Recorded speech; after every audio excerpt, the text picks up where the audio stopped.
Kadi zvenyu indoitwa Allen Zinyama. Ndiri director weorganization inonzi Right of Hope. Ndinova zvekare umwe wakaitanga.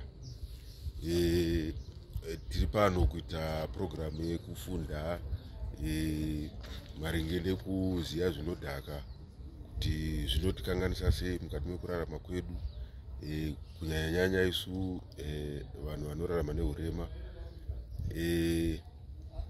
Madrugs chaakaipira kunesu vanhu vanorarama nehurema, tagara tine utano husina kunyatsogadzikana, tine zvirwere zvinoti kanganisa mukurarama kwedu.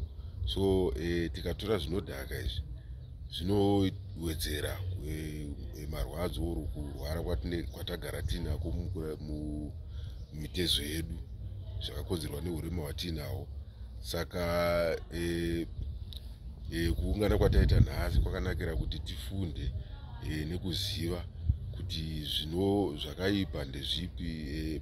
Mamwe madrugs tanga tisingatomaziyawo, tatomazivira pano kuti kune zvinodhaka zvakaita senhikirikiri ana muturiro, vanoti hanzi guka here. Then koitawo zvimwe zvatafundawo zvekuti vanhu vari kunofukura vanhu vakafa vachitora mabhonzi avanzo makuya yavanoti hanzi zombie drug. Saka zvinhu izvozvi zvinotikanganisa isu sevanhu vane hurema bhozi tagara utano hwedu huri panjodzi kudhara. Zvimwe zvacho zvine chekuita neurombo, zvinova sinzi vanhu vakaremara variwo vari kubva kuningirikini, so ndakuti sei kachirungu pichana background iri poor nenhau yekuti tinotarisirwa pasi, maona. Saka tinopedzisira taakupinda mumabasa iwaya akaipa nenhau yekuti unenge uchida kuti uchinjewo upenyu, asi zvinova zvinhu zvisiri right pakurarama. Ndosaka vanhu vaizotora advantage yekutisira, uyezvo mapurisa akasvika paanomhanyisa umwe anogona kutadza kuziva kuti uyu ane madrugs, nenhau yekuti anenge vachiti uyu akaremara haangakwanisi kuita sei kunge achipinda mune zvemadrugs. Saka avo vanotora mukana iwowo kumushandisa kuti vamuite munhu wekutengesa zvinodhaka.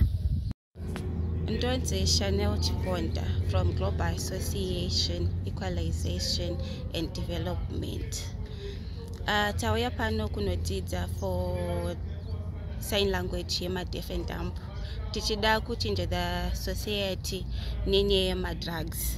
So as program iri kutibatsira kuti tigone kutaura ne-sign language to those vaye vatisingakwanisi kucommunicate nawo ma-disabled mostly, because some ma-disabled vari kusarira kumashure because we are failing to communicate now.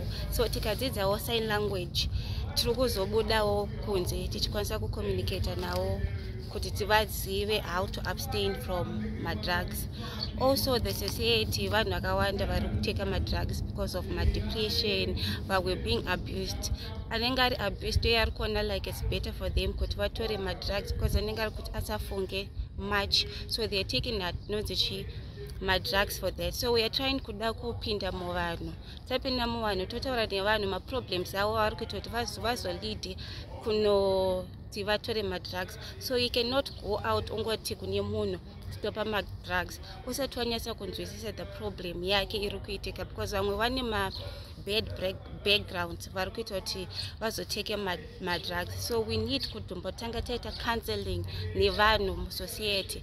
Taita counseling nevanhu musociety tonzwisisa the reason why they are taking madrugs. Tovadzidzisa futi chakaipira madrugs acho kuti why vakaramba vachitora madrugs chii chinoitika kwavari.